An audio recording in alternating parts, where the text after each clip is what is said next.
Cet été, vous avez été nombreux à me demander de parler du mercato marocain. Mais j'ai préféré attendre la fin de ce mercato pour pouvoir en parler dans sa globalité. Il y a eu des transferts qui ont été vraiment intéressants et d'autres qui sont des choix complètement incompréhensibles. Donc on va en parler dans cette vidéo. Mais avant de commencer, j'ai quelque chose à vous demander. Sur Twitter, je fais un sondage en vous demandant si vous êtes pour ou contre le fait que je commencerai à faire des vidéos sur le football étranger. Donc si vous avez un avis sur la question, vous pouvez aller voter sur mon compte Twitter.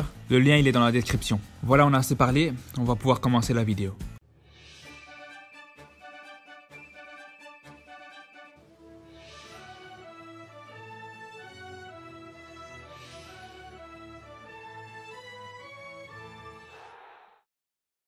On va commencer par parler des transferts que j'ai considérés comme bons.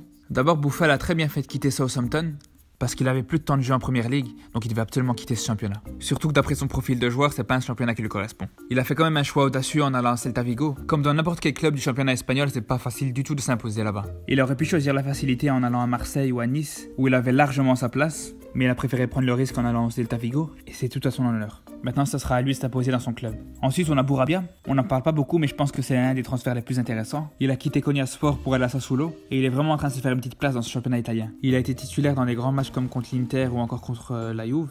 Donc franchement, s'il arrive à s'imposer en Italie, ce serait vraiment une bonne chose. Parce qu'avec Boussoufa et El Ahmadi qui sont en fin de carrière avec l'équipe nationale, on va vraiment avoir besoin de ce genre de milieu de terrain. Ensuite, Hakimi aussi a fait un bon transfert. Même s'il n'est pas titulaire avec Dortmund, ça reste quand même le second choix derrière Piszczek.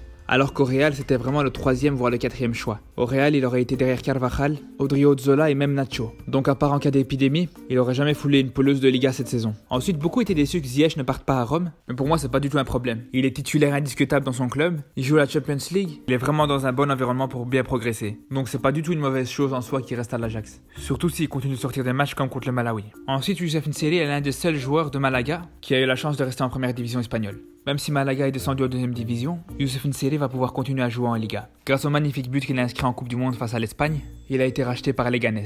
Enfin, j'en avais déjà parlé, mais j'aime beaucoup les joueurs du championnat marocain qui signent en Europe. C'est le cas de Naïf Aguerd qui a signé à Dijon, ou encore son ancien coéquipier Badr Boulahroud qui ont évolué ensemble au FUS de Rabat, qui lui a signé à Malaga, ou même Ben Chalri qui a été prêté au RC Lens. Par contre, c'est dommage que pour lui, il ait attendu d'être en difficulté en Arabie Saoudite, où il avait plus de temps de jeu, pour décider d'aller en Europe. Malgré tout, ça reste des bons transferts, même si c'est dans des clubs assez modestes, l'important c'est de se retrouver dans ce continent. Parce que si t'as du talent et que t'arrives à t'imposer dans ces petits clubs, tu peux être sûr que ça va pas passer inaperçu. Contrairement à si tu restes de l'autre côté de la Méditerranée. Prenez juste l'exemple de Salah ou El Neni. Quand ils sont arrivés en Europe, ils étaient juste au FC Bâle, et maintenant regardez où ils sont. Voilà pour les transferts de cet été que j'ai trouvé intéressants. Maintenant, je vais vous parler des transferts qui pour moi étaient des très mauvaises décisions. D'abord, on a le transfert d'El Kaabi pour le championnat chinois. Ça a été vraiment ma plus grosse déception de cet été, surtout quand on sait qu'on aurait pu le voir en Ligue 1 sous les couleurs de Montpellier. En plus, je vois que tout le monde est en train de s'extasier à chaque fois qu'il marque. Ici, il en est à 5 buts en 9 matchs, mais vous oubliez là-bas, les défenses, elles sont un carton. Ce qu'il faut savoir avec ce genre de championnat, comme le championnat chinois ou le championnat saoudien ou qatari, c'est qu'ils investissent pas pour le côté sportif, mais pour le côté marketing.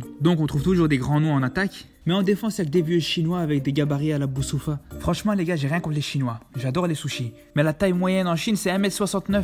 Quasiment la taille de Jamel Debbouze. Je suis sûr que tu mets Jamel à la place de El Kaabi, même lui il pourrait gagner des duels de la tête. Ensuite, une autre déception, c'est le transfert d'Amrabat. J'en avais déjà parlé. Franchement, après la Coupe du Monde qu'il a fait, c'est vraiment du gâchis qu'il est parti en Arabie Saoudite. Et d'ailleurs, il est en train de regretter parce qu'il est même pas titulaire. Et on peut en dire autant de Mendil. Franchement, lui, j'ai pas compris par contre.